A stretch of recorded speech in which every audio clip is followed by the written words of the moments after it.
Hi guys, I am pharmacist Tayyab और आप देख रहे हैं मेरा YouTube channel pharmacist Tayyab official. और वार्म वेलकम है जी दोबारा एक कोर्स के अंदर। बायोकेमिस्ट्री की लेक्चर सीरीज हम देख रहे हैं, बायोकेमिस्ट्री का कोर्स देख रहे हैं फर्स्ट सेमेस्टर डॉक्टर फार्मेसी के लिए जी। आज हम 8वां लेक्चर देखने जा रहे हैं। ये छोटा सा क्लिप आपके सामने चला रहा हूँ। इसके अंदर आपका पूरा सिलेबस, सब हेडिंग और जो मैंने उसको लेक्चर में डिवाइड किया, टोटल तो 6 चैप्टर आपके, लेकिन मैंने 11 लेक्चर बनाए हैं। और उसके बाद भी नीचे छोटे छोटे कुछ डिफरेंट टॉपिक्स को ज़रा यूनिक स्टाइल के साथ भी पढ़ाया। अगर आपके पास टाइम हो तो उन टॉपिक्स को भी आप देख सकते हैं ताकि आपको कॉन्सेप्ट ज़्यादा से अच्छे हो सकें। और सबसे पहली रिक्वेस्ट कि वीडियो को लाइक ज़रूर किया करें, चैनल को सब्सक्राइब करें। अगर आपको वीडियो पसंद आए चैनल को सब्सक्राइब कर लें ताकि इस तरह की वीडियो आप तक पहुंचती रहे। और अगर पसंद भी आए तो वीडियो को लाइक ज़रूर किया करें और कम से कम अपने जो आपके क्लास फेल हैं उनके साथ शेयर किया करें। बुक आपकी लिखी जा चुकी है, अपडेटेड सिलेबस, जो जैसे आपको पता है कि जैसे आप लेक्चर सुन रहे हैं, ये अपडेटेड सिलेबस है जो आपको यूनिवर्सिटीज़ के अंदर आपको दिया जा रहा है HEC की तरफ से। बुक जो है बिल्कुल नॉमिनल प्राइस के अंदर अवेलेबल है। इस वेबसाइट पे जाएं www.pharmacytayyibofficial.com पे और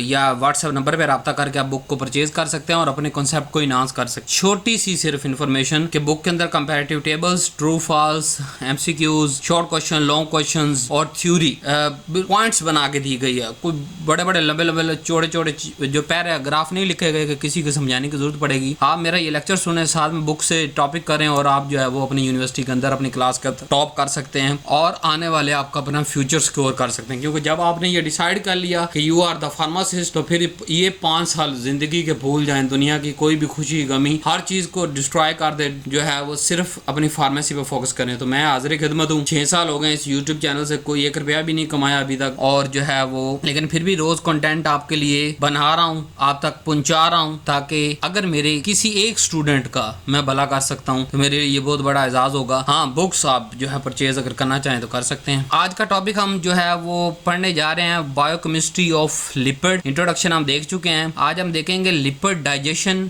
अब्जॉर्प्शन, मेटाबॉलिज्म, एक्सक्रीशन और फिर ऑक्सीडेशन देखेंगे। सैचुरेटेड अनसैचुरेटेड फैटी एसिड का, ओल्ड और ऑड और इवन चेन फैटी एसिड के बारे में उनकी ऑक्सीडेशन देखेंगे, डिसरेगुलेशन देखेंगे। इसको मैंने लेक्चर 7 जो है वो नंबर दिया है। तो आज के लेक्चर पढ़ने के बाद आप किस चीज के काबिल हो जाएंगे? आप लिपिड की डाइजेशन, अब्जॉर्प्शन, मेटाबॉलिज्म और एक्सक्रीशन आपको इसके हवाले से पता चल जाएगा। फिर जो मेजर टॉपिक है इस लेक्चर का वो है बीटा ऑक्सीडेशन ऑफ सैचुरेटेड और अनसैचुरेटेड फैटी एसिड, और ऑड और इवन चेन जो फैटी एसिड उनकी ऑक्सीडेशन के बारे में आप फर्क जान सकेंगे। फिर रेगुलेशन कैसे हो रही होती है और कौन कौन से अवामिल ऐसे हैं जो डिसरेगुलेट करते हैं लिपिड मेटाबॉलिज्म को। फिर हम लिपिड मेटाबॉलिज्म के डिसऑर्डर्स को जरा फार्मास्यूटिकल एंड क्लिनिकल रेलेवेंस के हिसाब से जो है को रिलेट करेंगे जी। आए स्टार्ट करते हैं। Digestion of lipid. लिपिड हमारे पास क्या होते हैं? जैसे हम पिछले लेक्चर में पढ़ के आ चुके हैं कि ये हाइड्रोफोबिक मॉलिक्यूल हैं, पानी से नफरत करते हैं और जो है वो लिपिड से मोहब्बत करते हैं, और स्पेशल मैकेनिज्म चाहिए होता है इनका डाइजेशन और अब्जॉर्प्शन के लिए। और ये लिपिड जो है वो सेल मेम्ब्रेन को इजीली क्रॉस कर जाते हैं। हमारे बहुत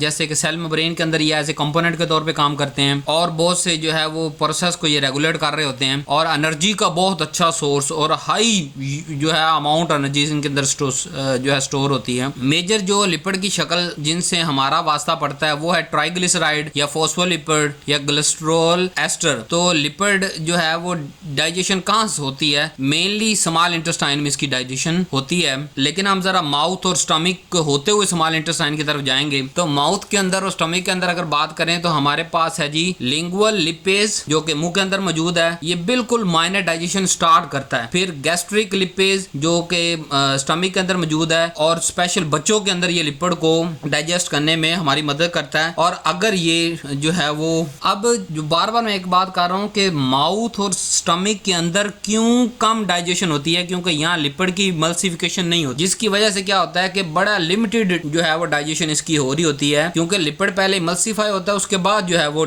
अच्छी तरह या कंप्लीट डाइजेस्ट होता है। तो यहाँ इमल्सिफिकेशन नहीं हो रही होती माउथ के अंदर और स्टमक के अंदर, इसलिए यहाँ जो लिपेज एंजाइम है वो बिल्कुल माइनर उसका किरदार होता है डाइजेशन की स्टार्ट कराने के अंदर। तो आए मेन इसका पढ़ते हैं। मेन जो डाइजेशन है वो स्मॉल इंटेस्टाइन के अंदर है। इसके अंदर हमारे पास बाइल साल्ट इस्तेमाल होता है। स्मॉल इंटेस्टाइन के अंदर बाइल साल्ट क्या करता है, ये फैट की या लिपिड की इमल्सिफिकेशन करवा देता है। फिर जो पैनक्रियाटिक लिपेज है वो ट्राइग्लिसराइड को तोड़ के फैटी एसिड और मोनो ग्लिसराइड के अंदर चेंज कर देता है। फिर एक हमारे पास एंजाइम होता है कोलिपेज, ये जो है वो लिपेज एंजाइम को असिस्ट करता है, उसके साथ काम करता है मिलके, और लिपेज फिर लिपिड को ब्रेक डाउन करने में हमारी मदद करता है। अब यहाँ जो सबसे पहले हमने बाइल साल्ट पढ़ा, वो क्या करता है, वो इमल्सिफिकेशन करता है फैट की, जिसकी वजह से क्या होता है कि इसका सरफेस एरिया लिपिड का बढ़ जाता है और एंजाइम को काम करने में ज्यादा आसानी, ज्यादा फैसिलिटेशन हो जाती है। आगे वही बात ना कि माउथ और स्टमक के अंदर स्मॉल क्यों हो रही थी, क्योंकि वहां पे बाइल साल्ट मौजूद नहीं था, इसलिए उसकी इमल्सिफिकेशन नहीं हुई, उसका सरफेस एरिया बड़ा लिमिटेड सा था एंजाइम के लिए। लेकिन जब ये स्मॉल इंटेस्टाइन में पहुंचता है, सबसे पहले बाइल साल्ट इस पे एक्ट करता है, इसको इमल्सिफाई करता है। इमल्सिफाई करने के बाद क्या होता है कि इसका सरफेस एरिया इंक्रीज हो जाता है और एंजाइम एक्शन अपना प्रॉपर परफॉर्म करता है। फिर पैनक्रियाटिक लिपेज भी है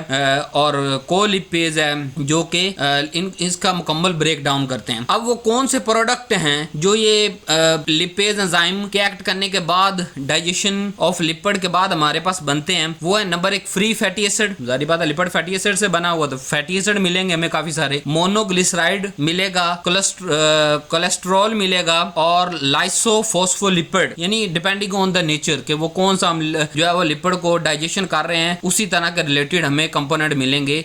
मेनली फ्री फैटी एसिड और मोनोग्लिसराइड, और अगर कोलेस्ट्रॉल डेरिवेटिव है कोई तो कोलेस्ट्रॉल मिलेगा प्लस उसके जो डेरिवेटिव है वो चीज मिलेंगी। फिर इस तरह अगर फॉस्फोलिपिड है तो उसमें लाइसोफॉस्फोलिपिड जो है एज ए फाइनल प्रोडक्ट के तौर पे हमें मिलेगा। अब डाइजेशन के बाद आप अब्जॉर्प्शन की तरफ जाते हैं कि जब इसकी डाइजेशन स्मॉल इंटेस्टाइन के अंदर कंप्लीट हो जाती है तो फिर इसी यानी इंटेस्टाइन के अंदर जो मिकोजा सेल होते हैं वहां से इसकी अब्जॉर्प्शन स्टार्ट हो जाती है। अब होता क्या है कि जो बाइल साल्ट जिसने इमल्सिफिकेशन की थी ब्रेक डाउन के लिए, और वो ब्रेक डाउन के बाद भी इसका माइसेल्स बनाता है साल्ट, बाइल साल्ट, और वो माइसेल क्या होता है वो डिफ्यूज कर जाता है इंटेस्टाइनल सेल के अंदर, और फिर रीस्टेरिफिकेशन होती है सेल के अंदर इसकी जाके, और इस तरह ये सेल क्रॉस कर जाता है और अब्जॉर्प्शन ब्लड तक पहुंच जाता है। जैसे कि essential for fat soluble vitamin, specially fat soluble, इसी मैकेनिज्म के थ्रू जो है वो अब्जॉर्ब हो रहे होते हैं। कि सबसे पहले बाइल साल्ट से माइसेल बना, पूरा माइसेल का कॉन्सेप्ट हम पढ़ के आ चुके हैं कि किस तरह स्ट्रक्चर अरेंज होता है, हाइड्रोफोबिक स्ट्रक्चर किधर जाता है, लिपोफिलिक किधर जाता है, फार्मास्यूटिक्स के अंदर जब सर्फेक्टेंट या जो है वो हम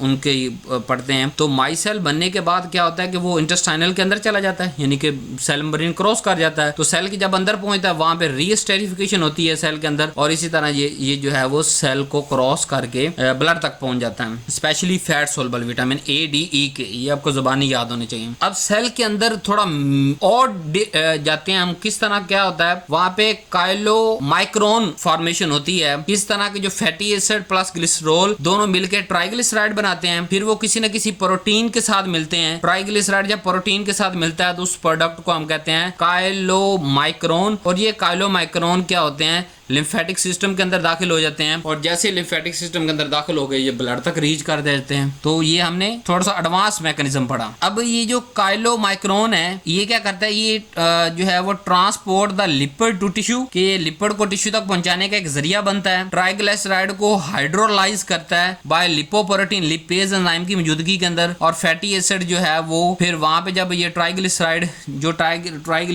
बना के प्लस उसके साथ प्रोटीन अटैच करके हमने जब उसको ब्लड तक पहुंचाया, फिर वहां पे जो लिपोप्रोटीन लिपेज होता है वो इसको हाइड्रोलाइज करता है और फ्री फैटी एसिड बना देता है। वो फैटी एसिड मसल्स और एडिपोज टिश्यू से जो है वो उसको अपने यूज के अंदर ले आते हैं। तो क्विकली आपको रिवाइज करवा देता हूँ। सबसे पहले बाइल साल्ट जो है वो माइसेल बनाता है जो ब्रेक डाउन होते हैं हमारे लिपिड के, और उसको माइसेल बनाने के बाद इंटेस्टाइनल सेल के अंदर चला जाता है। अब जब सेल के अंदर चला गया तो वहां पे क्या होता है, रीस्टेरिफिकेशन होती है, और वहां पे फैटी एसिड और ग्लिसरॉल मिलके ट्राइग्लिसराइड बनाता है, प्लस साथ में कुछ प्रोटीन ऐड होती है जिसको ये जो ट्राइग्लिसराइड और प्रोटीन मिलके काइलोमाइक्रोन बनाते हैं। ये जो काइलोमाइक्रोन है ये इजीली लिम्फेटिक सिस्टम के अंदर चला जाता है और वहां से फिर ब्लड तक पहुंच जाता है। अब जो काइलोमाइक्रोन है ये एक तो इसने क्या किया कि ब्लड तक पहुंचाया, और फिर ब्लड से ये टिश्यू तक भी यही लेके जाता है। क्या करता है कि ये जो प्रोडक्ट होता है इस पे लिपोप्रोटीन लिपेज एंजाइम एक्ट करता है और हाइड्रोलाइज करता है, यानी वाटर वाटर की मौजूदगी के अंदर ब्रेक डाउन करता है ट्राइग्लिसराइड की, और फिर फ्री फैटी एसिड हमारे पास रिलीज होते हैं जो कि मसल्स और एडिपोज टिश्यू उसको अडॉप्ट कर लेते हैं और अपने इस्तेमाल के अंदर ले आते हैं। अब डाइजेशन की बात होगी, यानी कि माउथ और स्टमक के अंदर कम होता है और स्मॉल इंटेस्टाइन के अंदर मुकम्मल ब्रेक डाउन होता है लिपिड का। फिर हमने अब्जॉर्प्शन की बात की तो किस तरह काइलो माइक्रोन बना के इंटेस्टाइनल मेम्ब्रेन क्रॉस करता है, फिर लिम्फेटिक सिस्टम, फिर ब्लड से फिर आहिस्ता आहिस्ता मसल और एडिपोज टिश्यू तक पहुंच जाता है। अब मेटाबॉलिज्म की बात करते हैं जो हमारा मेन टॉपिक है कि अगर ओवरऑल हम इसका मेटाबॉलिज्म देखें तो दो मेजर बट ओपोजिंग पाथवे हमारे पास, एक होता है कैटाबोलिक और एक है एनाबोलिक। कैटाबोलिक के अंदर हमारे पास बीटा ऑक्सीडेशन है और कीटोजेनेसिस है, और एनाबोलिक के फैटी एसिड सिंथेसिस और लिपोजेनेसिस है। ये ज्यादातर लिपिड, लीवर, मसल और एडिपोज टिश्यू के अंदर हो रहा होता है। और यहाँ अगर कंबाइन की हम बात करें तो लिपिड मेटाबॉलिज्म के अंदर क्या क्या हो रहा होता है जी, फैटी एसिड की oxidation, fatty acid synthesis, ketone body formation और लिपोप्रोटीन मेटाबॉलिज्म, जो कि हमें मेजर एनर्जी देता है ड्यूरिंग फास्टिंग। मैंने आपको बताया ना कि ये एनर्जी बहुत ज्यादा स्टोर करता है, जब ब्रेक करेगा उतनी ज्यादा एनर्जी को रिलीज करेगा, और स्पेशल फास्टिंग में लिपिड हमारे बड़े काम के आते हैं। तो इसीलिए अगर आपने वजन घटाना है तो फिर फास्टिंग पे जाना पड़ेगा। अब हम सबसे पहले के बारे में बात करते हैं कि फैटी एसिड की ऑक्सीडेशन कैसी होती है, या इसे बीटा ऑक्सीडेशन हम कहते हैं। ये एक ऐसा प्रोसेस है जिसके अंदर फैटी एसिड ब्रेक होते हैं माइटोकॉन्ड्रिया के अंदर, और हमारे पास एसिटाइल कोए, NADPH और FADH2 बनाते हैं माइटोकॉन्ड्रिया मैट्रिक्स के अंदर, जो कि आगे हम एसिटाइल कोए, NADPH और FADH2 आपको पता है इलेक्ट्रॉन ट्रांसपोर्ट चेन के जरिए आगे कन्वर्ट करते करते हम इनसे बहुत ज्यादा ATPs बना लेते हैं। पिछले लेक्चर्स के अंदर हम पढ़ के आ चुके हैं, उसको दोबारा डिटेल में नहीं जाते हम। अब बात हमारे ज़हन के अंदर ये आती है कि क्या फैटी एसिड डायरेक्टली जो है माइटोकॉन्ड्रिया के अंदर एसिटाइल कोए में चेंज हो जाता है? नहीं, ये एक्टिवेट होगा। कैसे एक्टिवेट होता है कि फैटी एसिड एक्टिवेट होके क्या करता है, इसके साथ एसिटाइल कोए पहले लगता है और इसको एक्टिवेट करता है। अब जब एसिटाइल कोए फैटी एसिड के साथ अटैच होता है तो यहाँ पे ATP खर्च होती है, ये साइटोप्लाज्म या साइटोसोल के अंदर हो रहा होता है, और फिर ये जो लॉन्ग चेन फैटी एसिड है हमारे पास, इसके ऊपर कार्निटीन शटल, और जो एंजाइम यहाँ पे हमारे पास आ रहा होता है वो है कार्निटीन एसाइल ट्रांसफरेज एक्ट करता है। और अगर यहाँ पे कार्निटीन की डेफिशिएंसी हो जाएगी तो क्या हो जाएगा कि फैट की ऑक्सीडेशन नहीं हो पाएगी, और जब फैट की ऑक्सीडेशन नहीं हो पाएगी तो NADPH बनेगा नहीं बनेगा, FADPH2 बनेगा नहीं बनेगा, क्या इससे आगे फिर इलेक्ट्रॉन ट्रांसपोर्ट चेन के थ्रू ATPs बनेगी नहीं बनेगी, तो इससे हम जो है वो एनर्जी नहीं ले सकते। अब इनको हम डिटेल के साथ स्टेप वाइज वहां समरी आपको बता दिया, अब डिटेल के अंदर जाते हैं। सबसे पहले हमने कहा कि फैटी एसिड की एक्टिवेशन होगी, यानी acetyl CoA synthase enzyme act करेगा और हमारे पास बनेगा फैटी एसिटाइल कोए, और यहाँ ATP खर्च हो जाएगी और दो तकरीबन ATP यहाँ पे खर्च होंगी और फैटी एसिटाइल कोए बन जाएगा, यानी ये एक्टिवेट हो जाएगा। अब इसके बाद क्या होगा कि ये कार्निटीन शटल के जरिए माइटोकॉन्ड्रिया के अंदर ट्रांसपोर्ट होगा। किस तरह के fatty acetyl CoA plus carnitine इसके साथ अटैच हो जाएगा, तो ये क्या बनेगा, एसाइल कार्निटीन, और जो एंजाइम इस पे एक्ट करेगा वो है CPT1, और जो है वो उसको मेम्ब्रेन क्रॉस करवा देगा। जब अंदर चला जाएगा तो एसाइल कार्निटीन दोबारा जो है वो फैटी एसाइल कोए में कन्वर्ट हो जाएगा, और यहाँ पे CPT2 एंजाइम जो है एक्ट करेगा इसको ब्रेक डाउन करने के अंदर और माइटोकॉन्ड्रिया के अंदर। यानी सिर्फ जो है वो कार्निटीन शटल का क्या मतलब है कि ये माइटोकॉन्ड्रिया मेम्ब्रेन को क्रॉस करवा रहा है, कि पहले अटैच होता है एंजाइम नंबर 1 के थ्रू, मेम्ब्रेन जब क्रॉस हो जाती है फिर वापस उससे अलग हो जाता है एंजाइम नंबर 2 के थ्रू, और फैटी एसाइल कोए अंदर पहुंच जाता है माइटोकॉन्ड्रिया के। अब अगर हम इवन चेन की बात करें, इवन चेन फैटी एसिड की अगर बात करें तो किस तरह जो है वो होगा,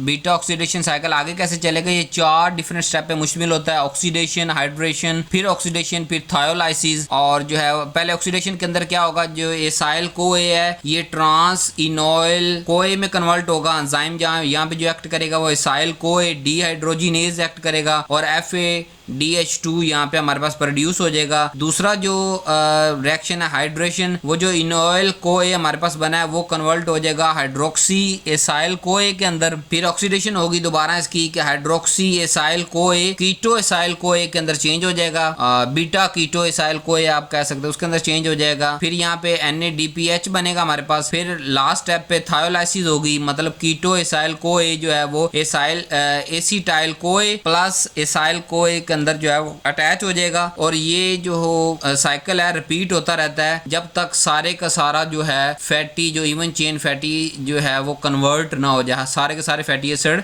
यहाँ तक इस साइकिल तक ना पहुंच जाएं। और इसके दरमियान दो मेन प्रोडक्ट बन रही हैं, अगर आपने थोड़ा गौर से देखा होगा, एक है FADH2 और फिर है NADPH। अब ये जो हमारे पास FAD और NADH ये इलेक्ट्रॉन ट्रांसपोर्ट चेन के अंदर इंटर होंगे और वहां से हमें ATP की प्रोडक्शन हो जाएगी। अगर ओवरऑल साइकिल की बात करें तो हर साइकिल के अंदर 2 कार्बन एसाइल कोए के रिमूव होते हैं और जो एनर्जी बन रही होती है, जैसे मिसाल ले लेते हैं हम पाल्मिटिक एसिड जिसके अंदर 16 कार्बन है, तो जो एसाइल कोए जो है ये ट्राई कार्बोक्सिलिक एसिड साइकिल के अंदर इंटर हो जाएगा और NADPH और FADH2 ये इलेक्ट्रॉन ट्रांसपोर्ट चेन के होगा। ओवरऑल इससे 106 ATPs हमारे पास बनेगी। ग्लूकोज के अंदर सिर्फ 30-32 हम बना रहे थे, ठीक है।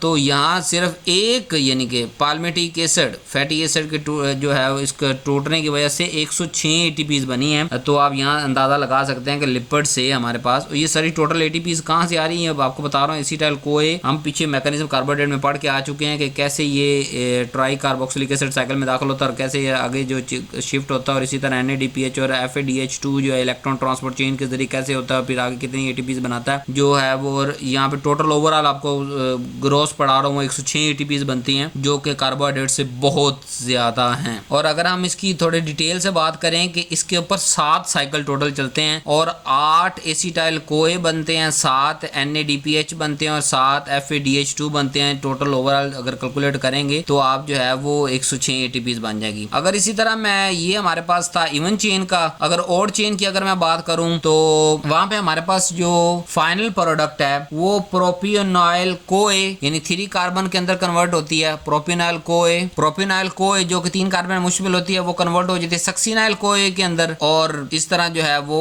ऑड चेन हमारे पास ग्लाइकोनियोजेंसिस के अंदर काम करती है क्योंकि और इसको विटामिन B12 भी चाहिए, बायोटीन भी चाहिए, फिर ये जो है वो ऑड चेन वाला साइकिल चलता है। यानी कि यहाँ पे हमारे पास प्रोपियोनाइल कोए सक्सिनाइल कोए के अंदर चेंज होता है और फिर ये पूरे का पूरा साइकिल ग्लाइकोनियोजेंसिस की तरफ शिफ्ट हो जाता है। यहाँ पे हम थोड़ा सा मुख्तसर रखते हैं, लास्ट के अंदर जो दोबारा लेक्चर्स बनाऊंगा मैं उसके अंदर फिर डिटेल के साथ हर स्टेप आपको लेके चलूंगा। यहाँ पे जो 4 मेन स्टेप हैं इनको आप याद रखें, अगले हम फिर जो है नेक्स्ट कभी लेक्चर के अंदर डिस्कस कर लेंगे। नेक्स्ट हमारे पास आ गई ऑक्सीडेशन। सबसे पहले अनसैचुरेटेड जो है फैटी एसिड की ऑक्सीडेशन की बात करें तो अनसैचुरेटेड फैटी एसिड कौन से होते हैं जिनके अंदर डबल बाउंड होते हैं, तो उनके लिए जो है वो हमारे पास आइसोमरेज एंजाइम चाहिए, रिडक्टेज एंजाइम चाहिए और ये स्लाइटली लेस ATP प्रोड्यूस करते हैं सैचुरेटेड की निस्बत। सैचुरेटेड जरा ज्यादा एनर्जी प्रोड्यूस करते हैं, ये कम एनर्जी प्रोड्यूस करते हैं। अगर क्लिनिकल इंपॉर्टेंस की बात करें इन्हीं सैचुरेटेड अनसैचुरेटेड जो फैटी एसिड की है वो ओमेगा 3 फैटी एसिड जो है वो ऑक्सीडाइज होकर एनर्जी बनाता है, ओमेगा 3 फैटी एसिड जो हम इस्तेमाल करते हैं। और डबल बाउंड जो है वो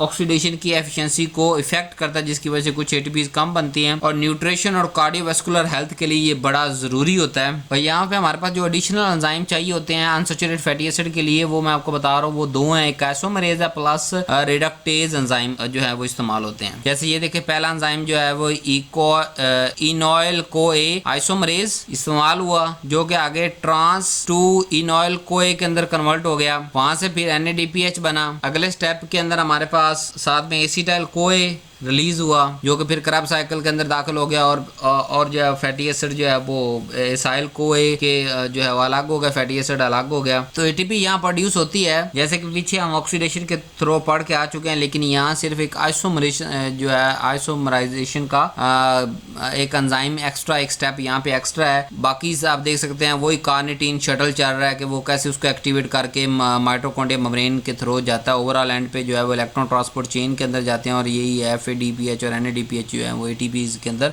कन्वर्ट हो जाते हैं जी। इस पे मैं थोड़ी सी बात करके आ चुका हूँ, लेकिन दोबारा हम बात कर लेते हैं कि ऑक्सीडेशन ऑफ इवन और ऑड चेन के अंदर क्या फ़र्क है। कि इवन चेन के अंदर क्या होगा कि ये मोस्ट कॉमन हमारी डाइट के अंदर जो है वो इवन चेन फैटी एसिड होते हैं और ये कम्प्लीटली कन्वर्ट हो जाते हैं एसिटाइल को के अंदर, पीछे आपको दिखाया, और फिर वो एसिटाइल को जो है वो ट्राई कार्बोक्सिलिक एसिड साइकिल के अंदर दाखिल हो जाता है। और ऑड चेन की अगर बात करें तो ये जो है वो प्लांट फैट और कुछ डेयरी जो है वो प्रोडक्ट के अंदर पाए जाते हैं। यहाँ जो है एसीटाइल कोए की जगह प्रोपेनॉइल कोए बनता है और वही प्रोपेनॉइल फिर सक्सिनाइल कोए के अंदर, जैसे मैं आपको पढ़ा के आया कि प्रोपेनॉइल कोए सक्सिनाइल कोए के अंदर चेंज होता है और वही फिर सक्सिनाइल कोए ultimately try carboxylic acid cycle के अंदर दाखिल हो जाता है। बट इस ओड चेन के लिए हमारे पास विटामिन B12 और बायोटीन, ये दो चीजें बड़ी जरूरी होती हैं इस साइकिल को कैरी आउट करवाने के लिए। लेकिन यहाँ अगर हम बात करें ओड चेन ऑक्सीडेशन की तो वो लिंक करता है लिपिड मेटाबॉलिज्म को कार्बोहाइड्रेट मेटाबॉलिज्म के साथ, क्योंकि यहाँ से फिर जो है सक्सिनाइल कोए से आगे ग्लूकोनियोजेंसिस वाले स्टेप सारे स्टार्ट हो जाते हैं। डिफेक्ट की अगर बात करें तो डिफेक्ट की वजह से मिथाइल मेलोनिक एसिडीमिया हो जाता है और यहाँ सबसे मेन चीज के विटामिन B12 अगर नहीं होगा तो ये ऑक्सीडेशन जो है ये सारा स्टेप नहीं होगा। बायोटीन की कमी होगी तो ये सारे जो है वो फैट वगैरह नहीं होंगे। इसीलिए हमें जो है वो डिफरेंट जो को एंजाइम या को फैक्टर अगले लेक्चर्स के अंदर जब पढ़ाऊंगा तो आपको बताऊंगा कौन कौन से जो है विटामिन हैं, कौन कौन से चाहिए, कौन कौन से को फैक्टर के तौर पे काम करते हैं, कौन से को एंजाइम के लिए काम करते हैं। यहाँ पे आप प्रोसेस के हिसाब से याद रख लें। ये मैंने दोबारा फिर आपके सामने दोनों बना दिए हैं। आप इसको यहाँ पे पास करके डिटेल से दोबारा देख सकते हैं कि कौन सा स्टेप कैसे और कैसे। यहाँ पे सिर्फ मेन फर्क ये है कि वो जो इवन चेन के अंदर जो है वो एसिटाइल कोए बनता है वो और वो इलेक्ट्रॉन ट्रांसपोर्ट चेन के अंदर इंटर हो जाता है और दूसरी तरफ जो है वो ओड चेन की अगर बात करें तो उसके अंदर प्रोपेनाइल कोए और फिर वो सक्सिनाइल कोए के अंदर चेंज होता है और फिर वहां से फिर जो है वो बायोटीन चाहिए और दूसरे प्रोपेनाइल कोए पाथवे पे कन्वर्ट होकर फिर करब साइकिल में दाखिल हो जाता है। बनाते तो दोनों एंड पे ATPs हैं, फिर कुछ एडिशनल स्टेप्स जो हैं वो रिक्वायर होते हैं करब साइकिल से पहले, प्रोपेनाइल कोए से सक्सिनाइल कोए का जो स्टेप होता है। अब हम अगर बात करें एक्सक्रीशन की, हमने अब्जॉर्प्शन की बात की, मेटाबॉलिज्म की बात की, डाइजेशन की बात की, अब एक्सक्रीशन के कैसे एक्सक्रीट होते हैं। जो लिपिड के मेटाबोलाइट्स हैं वो कार्बन डाइऑक्साइड, जैसे कार्बन डाइऑक्साइड इसका एक मेटाबॉलिज्म है, ये हमारे सांस के जरिए निकल जाता है। लिपिड से बनने वाला जो कार्बन डाइऑक्साइड है वो हमारे सांस रेस्पिरेशन से निकल जाता है और जो कीटोन बॉडीज बनती हैं वो यूरिन के थ्रू भी चली जाती हैं और कुछ ना कुछ सांस के थ्रू भी जो है वो एक्सक्रीट हो जाती हैं। बाइल एसिड जो है वो फीसिस के अंदर भी एक्स्ट्रा जो बाइल बाकी बच जाएगा या जो उसकी कुछ फॉर्म बचेगी बाइल एसिड की वो फीसिस के अंदर चला जाता है। लेकिन ये बात आपने याद रखनी है कि अगर कोई फैट मौजूद है तो वो कहीं भी डायरेक्टली एक्सक्रीट नहीं होता, उसके जो मेटाबोलाइट्स हैं वो एक्सक्रीट होते हैं। और अगर डिसरेगुलेशन की बात करें, सादा सा डिसरेगुलेशन तो बड़ा ही सादा सा स्टेप है हर के अंदर कि भाई जो एंजाइम चाहिए अगर वो नहीं होंगे तो डिसरेगुलेशन हो जाएगी, ये साइकिल नहीं चल सकेगा। पहले वही बात एंजाइम डेफिशिएंसी, दूसरा हार्मोन इंबैलेंस के इंसुलिन ग्लूकागोन अगर ये इंबैलेंस हो रहे हैं तो फजूल के अंदर कुछ कभी ग्लूकोज ज्यादा बना रहे कभी कम बना रहे तो दूसरे ग्लूकोनियोजेंसिस वाले स्टेप को चलने नहीं दे रही है, लिपिड की फास्टिंग की तरफ भी नहीं आने दे रही है। बाद दफा फास्टिंग की तरफ इतना डाल दिया कि वो फास्टिंग पे सारा लिपिड ही मेटाबोलाइज होता चला जा रहा है। तो ये हार्मोनल इंबैलेंस जो बड़ा इंपॉर्टेंट है इसको अंडरस्टैंड करना। फिर न्यूट्रिशन डेफिशिएंसी, अगर विटामिन B12 नहीं होगा तो वहां पे वो जो है वो रिएक्शन बीटा ऑक्सीडेशन हो सकेगी, नहीं हो सकेगी। इस तरह जेनेटिक डिफेक्ट, कुछ खानदानी जो है वो डिफेक्ट आ जाते हैं DNA जीन्स के अंदर के, अगर हार्मोन बन भी रहा है तो वो डिफेक्टेड है, अगर जीन से कोई जो है वो कोएंजाइम बन भी रहा है तो वो डिफेक्टेड है, तो वो हमारे किसी काम का नहीं होता। डिसऑर्डर मेन की बात करें कि disorder of fatty acid oxidation के अंदर क्या आते हैं, सबसे पहले कार्निटीन की डेफिशिएंसी। अगर कार्निटीन ही नहीं होगा तो क्या माइटोकॉन्ड्रिया के अंदर क्रॉस करके जाएगा, और माइटोकॉन्ड्रिया के अंदर नहीं जाएगा तो आगे सारा साइकिल कैसे चलेगा। फिर दूसरा एक होता है मीडियम चेन एसाइल कोए डीहाइड्रोजिनेज की डेफिशिएंसी होती है मेन जो नोट की गई है। और इसमें सिम्टम्स क्या होते हैं कि ओवरऑल हाइपोग्लाइसीमिया के मसल को जो है वो प्रॉपर ग्लूकोज नहीं मिल पाती, फिर मसल वीक हो जाएगा और सुस्ती छाई रहेगी, क्योंकि कि जब फैट की ऑक्सीडेशन एक जब नॉर्मली हद तक भी हो रही तब भी कीटोन बॉडी बन रही होती है, ठीक है। और वो कीटोन बॉडी हमने पढ़ी है कि वो कीटोन बॉडी किसके अंदर एक्सक्रीट हो रही है, याद करके ज़हन से बताएं। कीटोन बॉडी यूरिन के अंदर जो है एक्सक्रीट हो रही है मेनली, ठीक है। अब होगा क्या, लेट्स सपोज अगर बॉडी के अंदर इंसुलिन कम है तो इंसुलिन कम होने की, जैसे लेट्स सपोज एक कंडीशन सपोज कर रहे हैं ना कि इंसुलिन का लेवल बहुत ज्यादा कम हो गया, तो क्या होगा कि बॉडी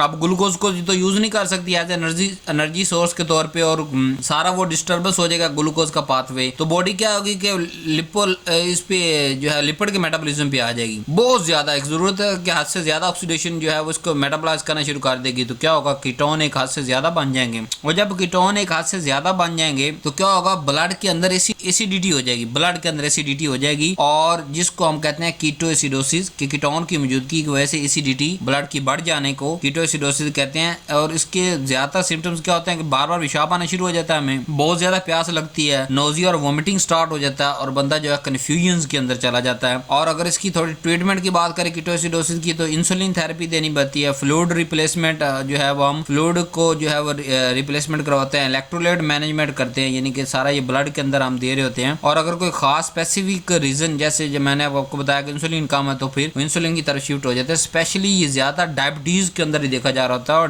डायबिटीज की भी टाइप 1 के अंदर जब इंसुलिन का लेवल कम होता है तो ये हम इसकी तरफ चले जाते हैं। ये देखें, जैसे मैंने आपको और ज्यादा एक्सप्लेन किया कि कीटोसिस क्या होता है कि जब लो कार्ब और हाई फैट डाइट अगर हम खाएंगे, लेट्स सपोज हम लो कार्ब खाते हैं, कार्बोहाइड्रेट कम लेते हैं लेकिन फैट बहुत ज्यादा लेते हैं, या फास्टिंग पे चले जाते हैं, तो इन तीनों कंडीशन के अंदर क्या होगा कि ग्लूकोज सही तरह से अवेलेबल ही नहीं होगा, और ना ही यानी कि वो जो है वो इसकी तरफ शिफ्ट होगा। तो बॉडी क्या करेगी, फैट को एज एनर्जी के तौर पे यूज करना शुरू कर देगी। Ketones use by brain and muscles for energy. इस प्रोसेस को कीटोन जो है ब्रेन और मसल्स एज ए एनर्जी के तौर पे यूज होते हैं, इसको कहते हैं ketosis. But ketoacidosis is a medical emergency, जो कि मैं अभी एक्सप्लेन करके आया हूं कि टाइप 1 के अंदर अगर इंसुलिन कम होगी और बहुत ज्यादा जो है वो कीटोनिक एसिड से ज्यादा बनना शुरू हो जाएगा और ब्लड के अंदर कोमुलेट होगा, और ओवरऑल जो है वो उसकी पीएच लो हो जाएगी और एसिडिक ब्लड की एसिडिक पीएच हो जाएगी, तो जो है वो कंडीशन इमरजेंसी कंडीशन, यानी कि बहुत ज्यादा जो है वो प्यास लगेगी, बार बार पेशाब आएगा, नोजिया, वोमिटिंग, कंफ्यूजन, तो वो उस प्रोसेस को हम कहेंगे कीटोएसिडोसिस। दोनों में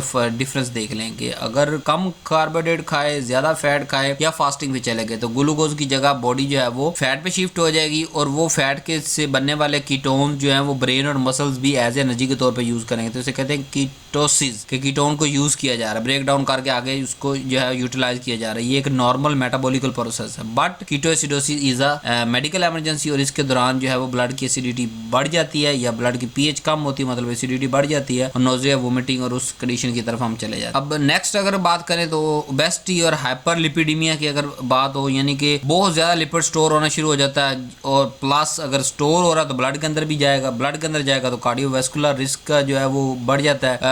ओवरऑल जो है डाइट को हम कंट्रोल करके मोटापे को कंट्रोल कर सकते हैं, एक्सरसाइज को करके जो मोटापे को कंट्रोल कर सकते हैं, या लिपिड लोअरिंग ड्रग्स स्पेशल, जैसे मैंने कल भी जो है वो लेक्चर के अंदर मेंशन की थी, रोवास्टैटिन, अटोरवास्टैटिन, ऐसी जो ब्लड्स हैं, ऐसी जो लिपिड लोअरिंग जो कि ब्लड के अंदर जो है वो लिपिड को कम करती हैं और ओवरऑल पूरी बॉडी के अंदर लिपिड की जो है वो कमी करवाती हैं और इनको एक्सक्रीट करवाती हैं, बाहर निकालती हैं। लिपिड लोअरिंग ड्रग्स वो भी हमारे काम आती है मोटापे को कम करने के लिए और हाइपरलिपिडीमिया को कम करने के लिए। लेट्स सपोज अगर आप इसको अगर शिफ्ट करते हैं as a role of pharmacist, तो फार्मासिस्ट का ये किरदार है कि वो डिसलिपिडीमिया को मैनेज करेगा डाइट और सप्लीमेंट के थ्रू, और लिपिड प्रोफाइल को ओवरऑल मॉनिटर करता रहेगा, और कुछ अगर ड्रग इंड्यूस लिपिड डिसऑर्डर हो रहे हैं तो उसको भी नोट रखेगा। ड्रग इंटरेक्शन तो हर जगह हमने देख रहे हैं किसी न किसी हद तक। लिपिड मेटाबॉलिज्म और ड्रग की अगर बात करें तो कुछ ड्रग ऐसी हैं जो लिपिड के मेटाबॉलिज्म को इफेक्ट करती हैं, जैसे स्टैटिन, फिब्रेट, नायासिन। तो इसके लिए हमें क्या होगा कि ओवरऑल अगर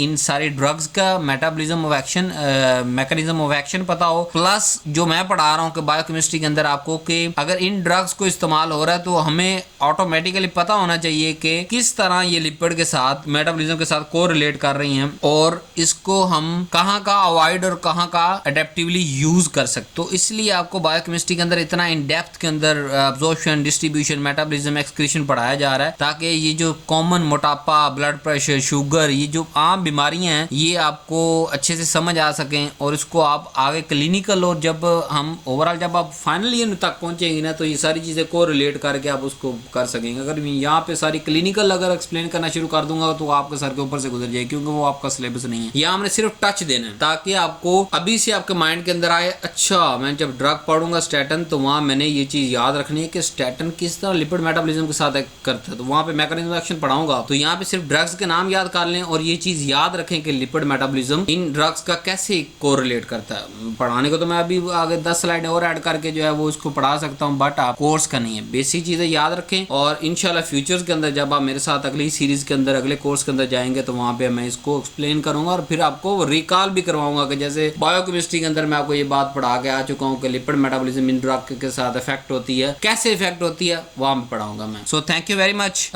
फिर रिक्वेस्ट के चैनल को सब्सक्राइब करना ना भूलें। हमारे अभी भी इस चैनल के ऊपर 80% से ज्यादा नॉन सब्सक्राइबर हैं जो वीडियो वॉच कर रहे हैं। तो अगर आप बार बार रोज इस चैनल पे आ रहे हैं और रोज वीडियो वॉच कर रहे हैं और आपको कंटेंट अच्छा लग रहा है तो चैनल सब्सक्राइब कर दे ताकि वीडियो खुद ही आप तक पहुंच जाए, और अगर पसंद आ रहा है तो लाइक भी करें, और अगर बुक परचेज करना चाहते हैं, ये तो बिल्कुल बेसिक सी अंडरस्टैंडिंग आपको लेक्चर की दी ताकि सीरीज कंप्लीट और आप पेपर के अंदर जो है वो अच्छा परफॉर्म कर सकें।